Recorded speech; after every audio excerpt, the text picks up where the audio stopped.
Pagpalang araw po sa ating lahat. Welcome back po sa ating 365 Daily Devotion with Pastor Russell Ocampo. So, ang topic po natin for today ay ano pinagkaiba ng Mormons, Jehovah's Witness, INC, and Catholic Protest. At ngayon po i-share ko po yung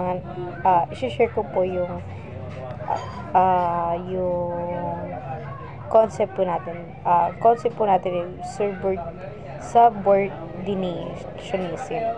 So, subordinationism is the false teaching that the Son is inferior to the Father is in essence, being or divinity. This error denies full deity of Christ, reducing him to lesser divine being rather than eternal and conqueror Son of God. Scripture, however, clearly teaches the eternal equality of the Father, Son, and Holy Spirit, while Christ in his incarnation willingly submitted to the Father's will on a rose function. This does not mean he is lesser in being.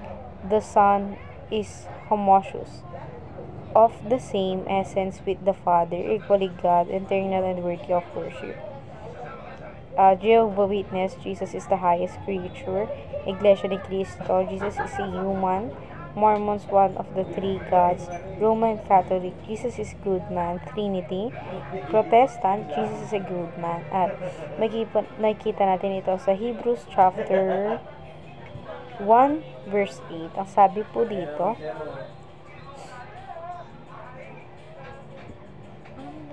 your throne, O God, will last forever and ever. A spectent of justice will be the scepter of your kingdom. Sa Tagalog po, ang iyong trono, O Diyos, ay magpakilanman at ang sentro ng katuwiran ang siyang sentro ng iyong kaharian. At ngayon po, i-share ko po yung mga natutunan ko sa naging topic po natin for today. Simulan po natin sa ating teaching na sure ka ba na si Jesus ay Diyos?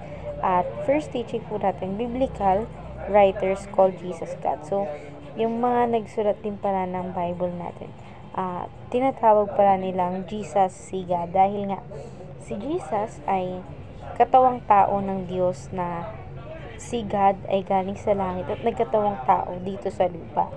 Ngayon naman sa second teaching natin, God calls Jesus God and Lord. So, si God pala tinatawag niyang Jesus at God, at isa na ring Lord, si Jesus. Siyempre, alam ng Panginoon na si Jesus ay ang nagkatawang tao kasi nga siya yun sa sarili niya. But then, siya na nandito sa lupa, hindi niya sinabi na siya yung Diyos, bagko sinabi niya na isa siya sa anak ng Diyos. Ganon na sobrang mapagpakumbaba ng ating Panginoon. Ngayon naman sa third teaching natin, Jesus is the person of the Trinity. So, tinawag si Jesus na second person of Trinity dahil ang first Trinity ay si God. Even though naiisa lamang sila, yung mga propeta mismo ang nagsabi na si Jesus isang second Trinity ng ating Panginoon. Dadako tayo ngayon sa ating application. First application, commit your life to Christ without reservation. So, kailangan pala natin i-commit yung buhay natin kay God na walang kailangan na parang may reservation yung natin kay Jesus. At sa second application natin, invest your money and resources in Jesus' agenda. So, yung mga money pala natin and yung mga resources natin sa buhay natin, ilalaan natin siya Diyos at hindi sa ibang tao. Ngayon naman sa third application natin, use your time wisely in the service of Christ. So, yung oras pala na nalalabi sa buhay natin, kailangan pala nasa-serve natin yung Christ, yung oras natin at nilalaan natin sa pagsamba sa Kanya.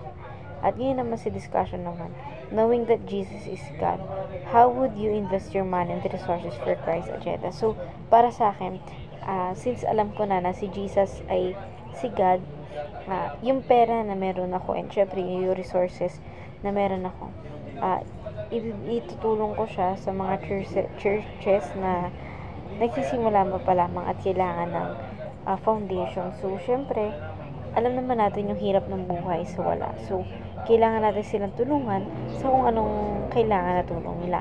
At ngayon sa ating alternative question, what have you learned from this devotion? So, mas lalo kong natutunan sa devotion na to na sobrang mapagpakumbaba ng Diyos dahil siya na mismo na Diyos, hindi niya tinawag ng sarili niya na siya ay Diyos kahit nandito siya sa lupa at nagkatawang tao. And how can you practically apply the devotion? So, may apply ko sa sarili ko na ako rin, kailangan ko rin maging mapagpakumbabang tao gaya ng ating Panginoon dahil siya yung perfect example bilang isang Diyos. So, ayun lamang po for our today's discussion. Thank you for watching.